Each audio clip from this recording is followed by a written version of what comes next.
This hour, we will learn about Daniel chapter 1.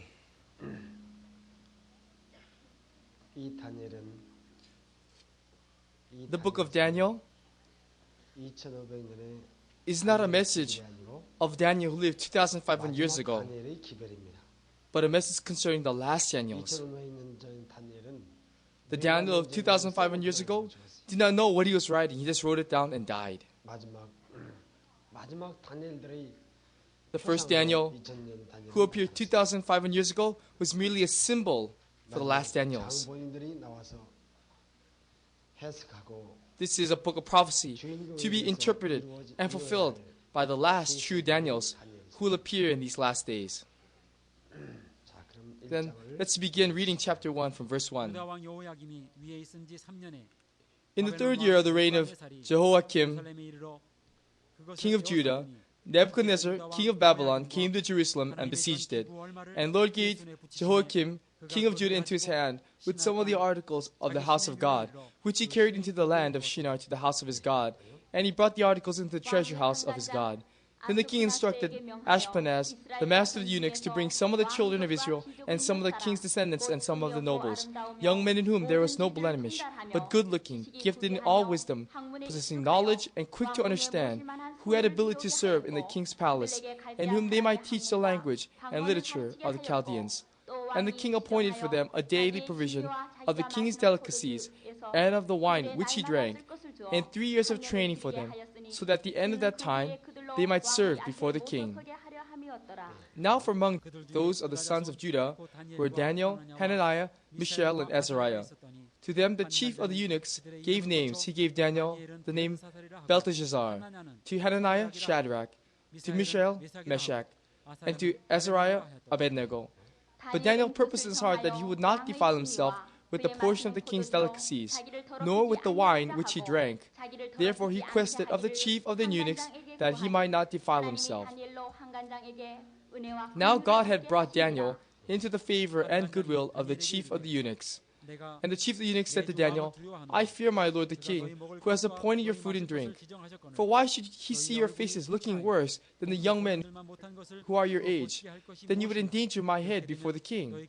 So Daniel said to the steward, whom the chief of the eunuchs had set over Daniel, Hananiah, Mishael, and Azariah, please test your servants for 10 days, and let them give us vegetables to eat and water to drink. Then let our appearances be examined before you, and the appearance of the young men who eat the portion of the king's delicacies. And as you see fit, so deal with your servants. So he consented with them in this matter, and tested them 10 days. And at the end of 10 days, their features appeared better, and fatter in flesh, than all the young men who ate the portion of the king's delicacies. Thus the steward took away their portion of delicacies, and the wine that they were to drink, and gave them vegetables. As for these 4 young men, God gave them knowledge and skill in all literature and wisdom. And Daniel had understanding in all visions and dreams. Now at the end of the days, when the king had said that they should be brought in, the chief of the eunuchs brought them in before Nebuchadnezzar. Then the king interviewed them, and among them all, none was found like Daniel, Hananiah, Mishael, and Azariah. Therefore they served before the king. In all matters of wisdom and understanding, about which the king examined them, he found them 10 times better than all the magicians and astrologers who were in all his realm. Thus Daniel continued until the first year of King Cyrus.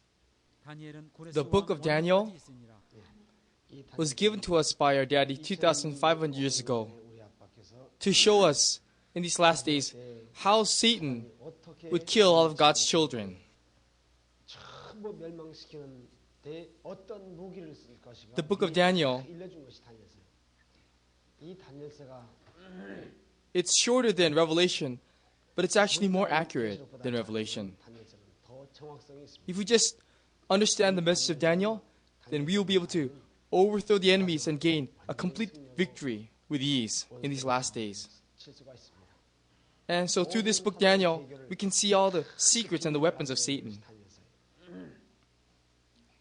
Nowadays, there are a lot of books concerning the book of Daniel, but they are all lies. They're all complete lies. And so there are countless number of books being written concerning Daniel and Revelation, but they are all ridiculous.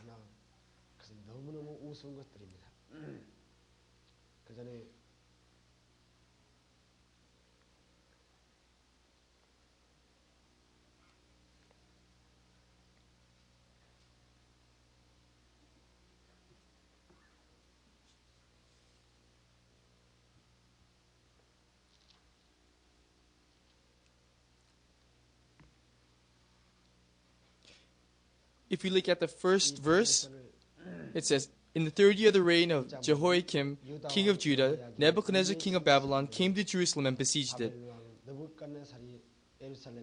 And the Lord gave Jehoiakim, king of Judah, into his hand with some of the articles of the house of God, which he carried into the land of Shinar to the house of his God. And he brought the articles into the treasure house of his God.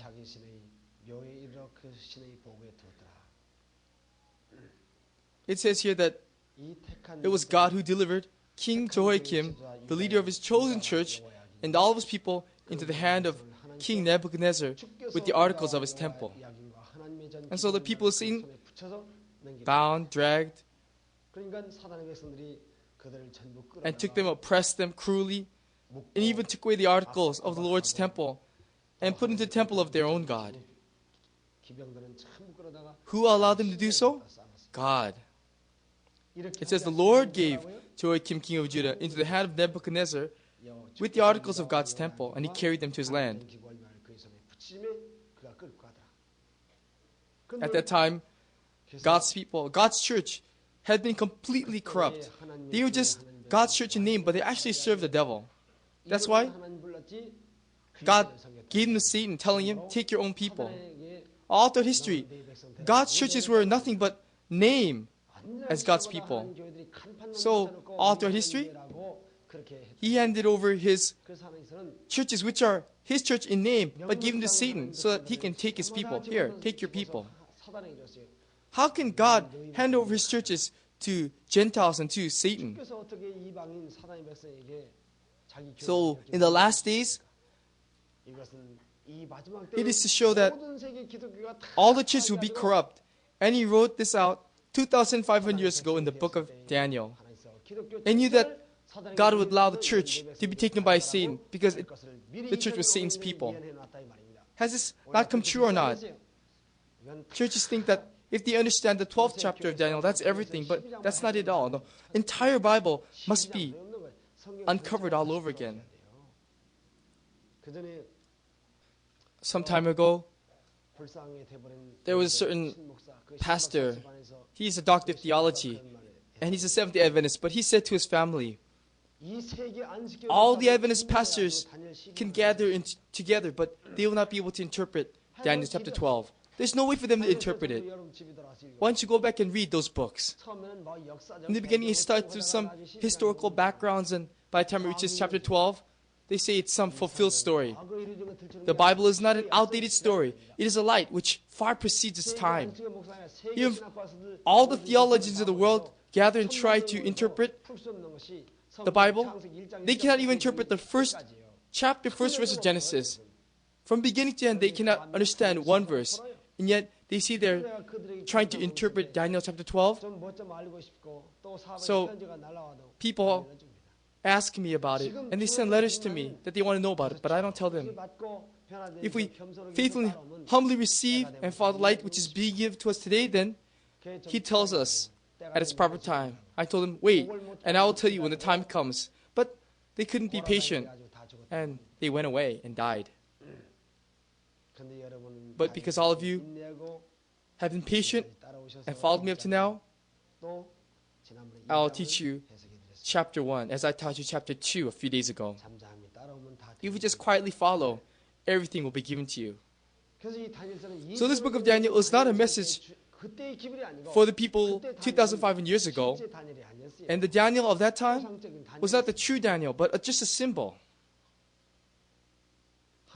The name of Daniel means God is my supreme judge. This is a message given to those of us who are living in these last days of investigative judgment. Daniel means God is my judge. And so,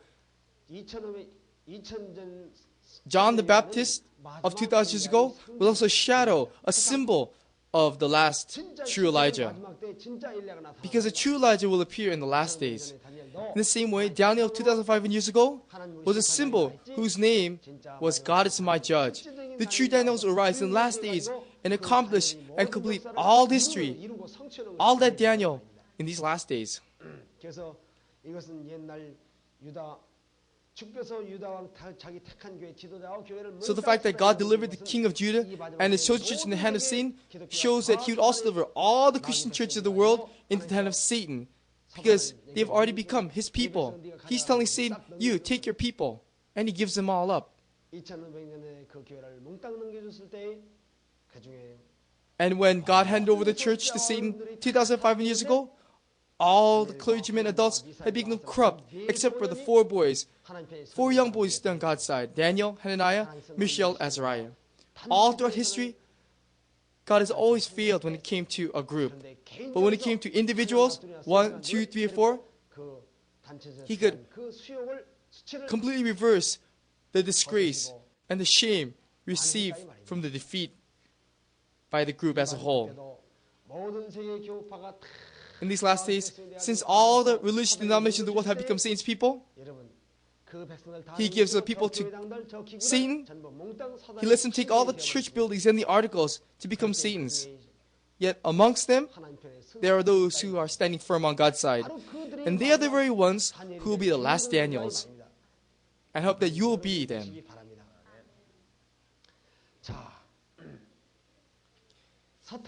Satan had succeeded in swallowing up the whole world. But there's 4 young boys that wouldn't be swallowed. He wondered what he could do, but they would not be swallowed. These 4 young boys were bound and taken captive. If Satan could just swallow these 4, then he swallowed the whole world. So Satan is using a way in which he can destroy them, and he uses that same way in these last days. How is it that you can learn these secrets? You are surely fortunate. Let's read from verse 3. Then the king instructed Ashpenaz, the master of his eunuchs, to bring some of the children of Israel and some of the king's descendants and some of the nobles, young men in whom there was no blemish, but good-looking, gifted in all wisdom.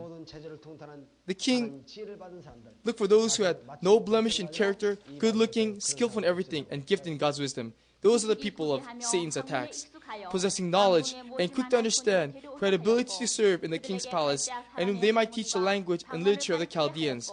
And the king appointed for them a daily provision of the king's delicacies and of the wine which he drank, and 3 years of training for them, so that at the end of their time they might serve before the king.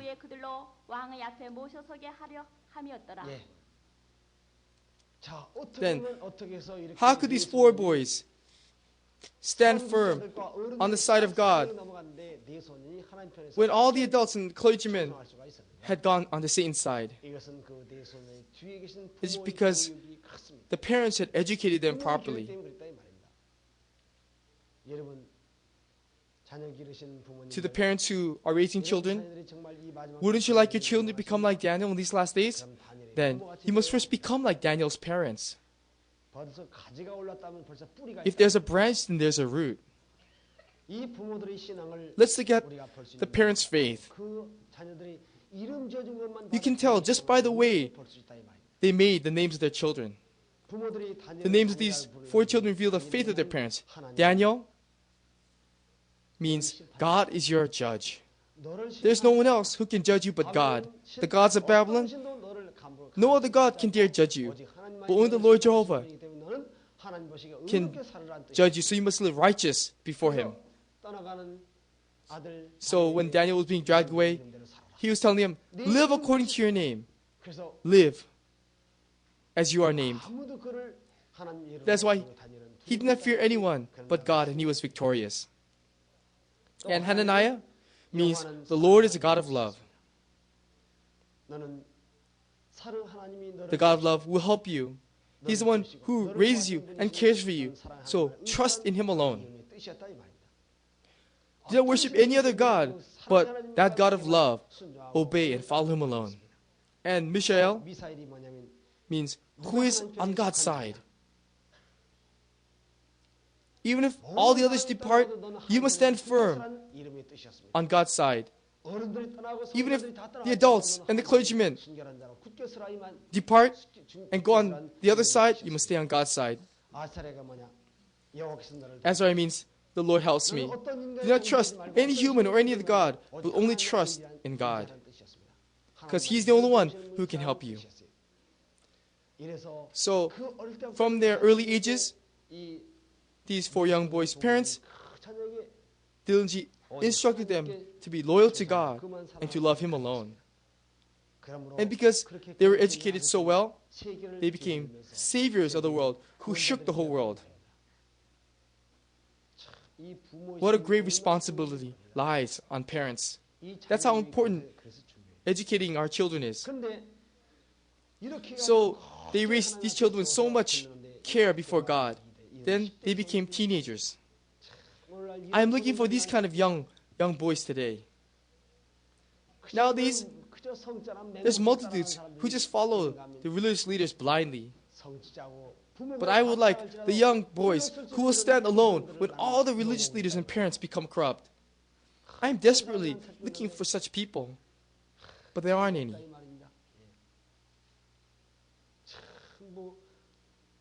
So many boys and girls follow the world and become corrupt. It's hard to find such noble, young boys and girls like Daniel and his 3 friends. But I know for sure that those youth will appear. So the parents contributed for making them into such wonderful young men, but also the prophet Jeremiah did much. The prophet Jeremiah is called the prophet of tears. Why? No matter how much he cried out to the people, no one paid attention to him. Whether it's adults or religious leaders, instead they ridiculed him, threw him in the pit, and even tried to kill him. Many times they beat him up, threw him into a pit. The adults were all controlled by Satan, and they lacked any moral fiber. And no one would listen to him. There was not a single one. And that's why he always cried, and that's why Jeremiah was known as the prophet of tears. He used to sigh that all of his work was fruitless. But God said to him, "That's not so. The words that came out of my mouth shall never return void, but produce fruits." But outwardly, there is no fruits. But when the adults did not pay attention to him and they laughed at him, there were 4 boys, young boys at the back, who were listening to his speech with eagerness and glittering eyes. But Jeremiah did not know that. Those were the boys who would take up his work, and they would become the saviors of the world and shake the whole world. And even today, our real fathers, not calling for many, but just 1, 2, 3, or 4. For this last work of God,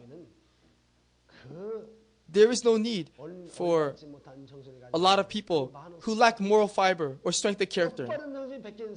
Even only one person is enough, whose heart is strong. One man can stir this whole universe and save the entire world. So this earth was destroyed by one man, Adam, and was also saved by one man, Jesus. So if there's one man whom gushes forth the water of life, then the whole earth can be saved. So God and their parents worked together, and that's why such wonderful children were produced.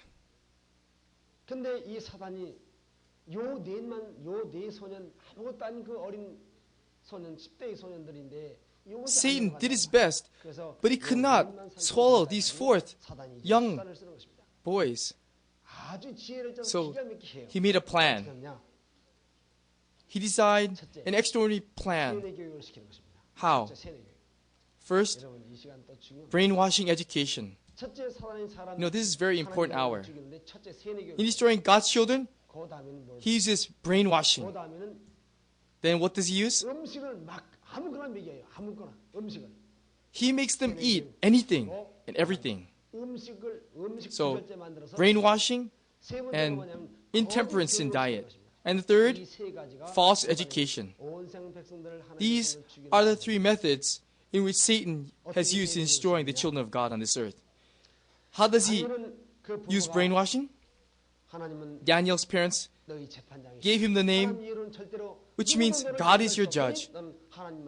No one can condemn you except God.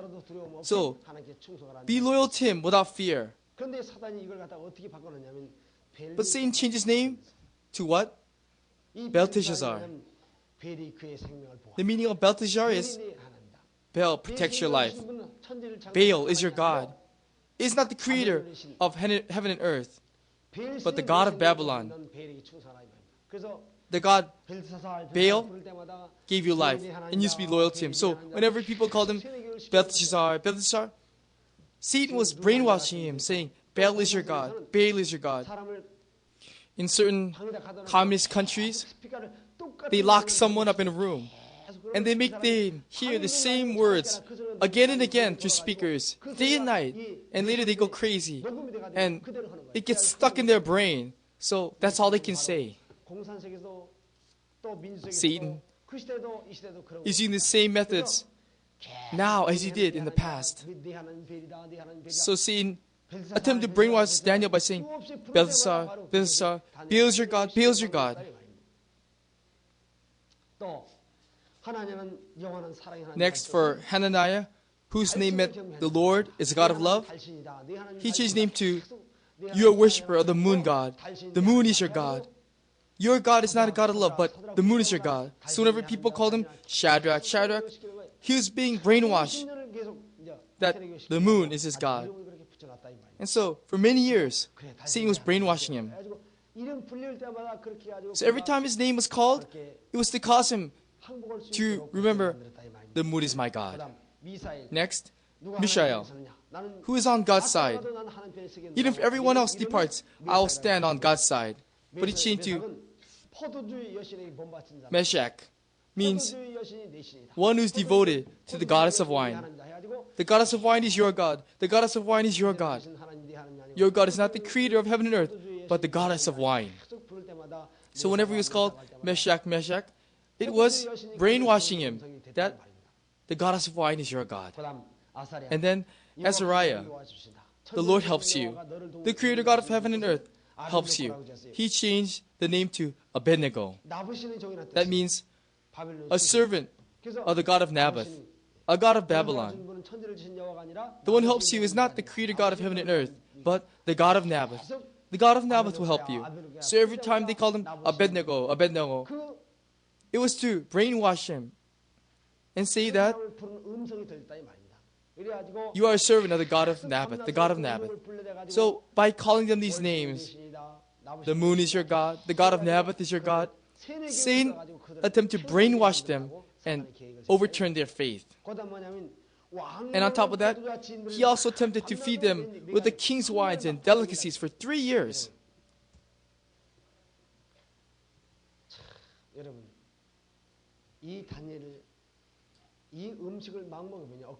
And we learned a couple days ago that if we don't control appetite, our blood will become polluted and we will become diseased physically, spiritually.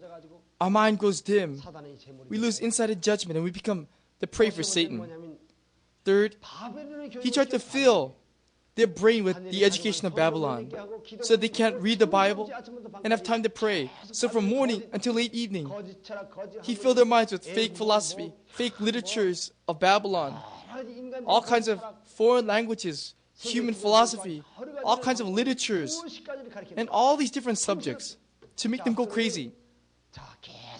So he brainwashes them, makes them eat the food that they shouldn't eat to make them lose their mind, and he fills their brain with all sorts of false education. He's trying to get rid of all the true education and let them be dragged around by Satan so that he can use them as he pleases.